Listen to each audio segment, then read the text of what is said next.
Hello दोस्तों, आज हम बात करेंगे एलग सिरप के बारे में। दोस्तों, इस सिरप को ग्लेनमार्क कंपनी द्वारा बनाया जाता है और दोस्तों 100 ml सिरप आपको फार्मेसी पे 130 रुपये तक आपको मिल जाती है।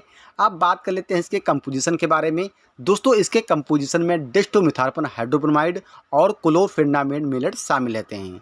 अब दोस्तों हम बात कर लेते हैं इसके यूजेस के बारे में।